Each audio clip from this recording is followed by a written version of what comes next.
Picture this, the summer of 2020. The world is reeling, and I'm losing a friend. Not to a virus, but to an ultimatum. Condemn my family's politics or lose our friendship. This friend, someone I had known for a decade, demanded I publicly denounce members of my family as an act of resistance. They said my relationships made me complicit in injustice. They accused me of not doing enough. I was stunned. I'm an activist. I'm a queer woman fighting for my community. And in that moment, I felt dismissed. My family relationships reduced to a political litmus test. It was as though my friend were saying, "You aren't enough." We live in a time of echo chambers, where it's easier to write each other off than to disagree and engage. We've all seen the fallout. Families fractured, friendships broken, and a democracy eroding under the weight of division. But when we disagree and disconnect, what do we lose? What do we sacrifice? What if debate wasn't won by changing minds? What if the win was a deeper connection, a greater understanding? When we approach it this way, the very act of disagreeing can strengthen our democracy. What would it look like to disagree better? We would listen harder, maybe twice as hard. We would try to understand each other's lens of care. What makes this issue important to you? What personal experience do you have?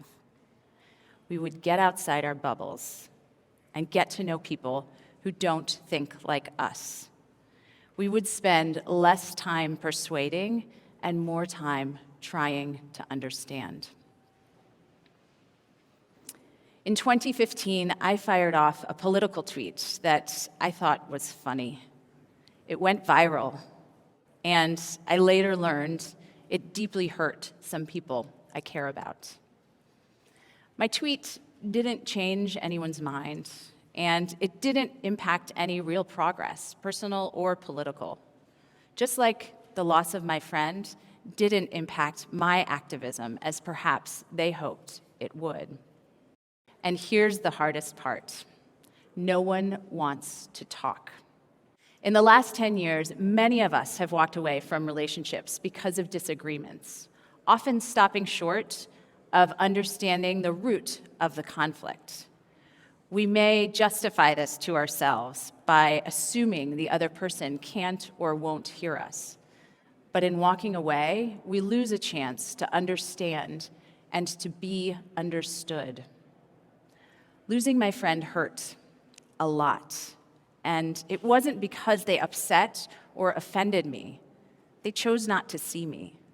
They dismissed me based on a single dimension, even while arguing that my family members should see our community in a more dimensional way. We are wired to connect, and we've lost the ability to connect to one another.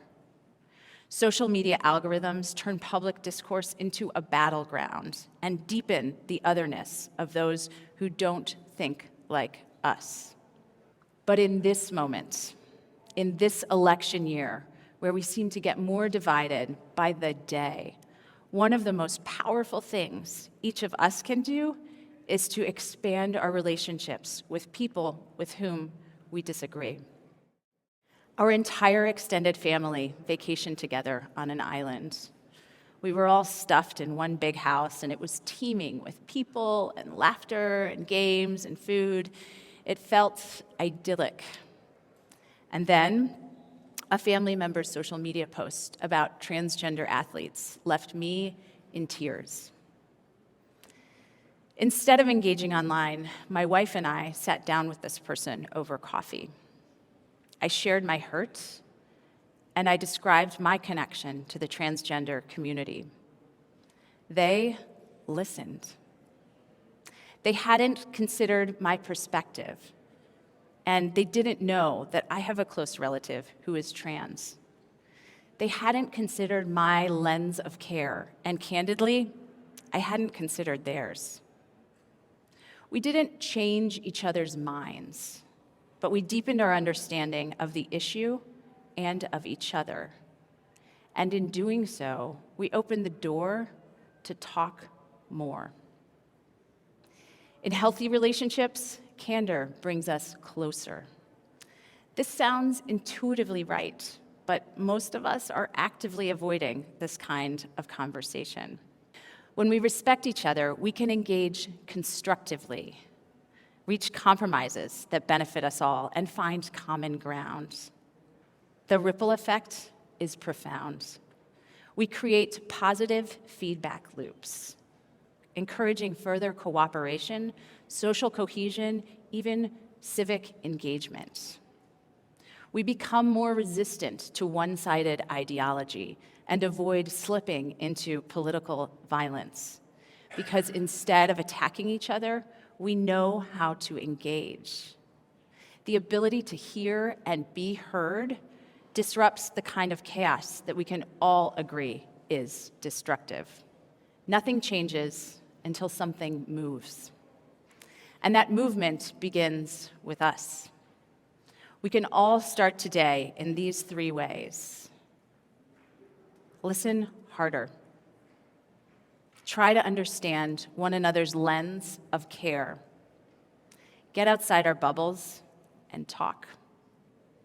If we want the people we care about to see us fully, we have to try to see them as fully as we can. It may not be easy, but it is essential. To build a more perfect democracy, we have to get better at having conversations about ideas and integrating why we care about one another. We must stay humble enough to believe we can and do make mistakes. Sometimes we may even be wrong. Debate has long been touted as a way to change minds. I'm here to say that even if you're not changing minds, you should engage with the people with whom you disagree anyway. Some people in my life have dismissed this as a weakness. I assert that it is a powerful choice and one worthy of consideration. Let's walk toward our disagreements, not as a source of division, but as a catalyst toward a more perfect democracy. Let's talk. Thank you.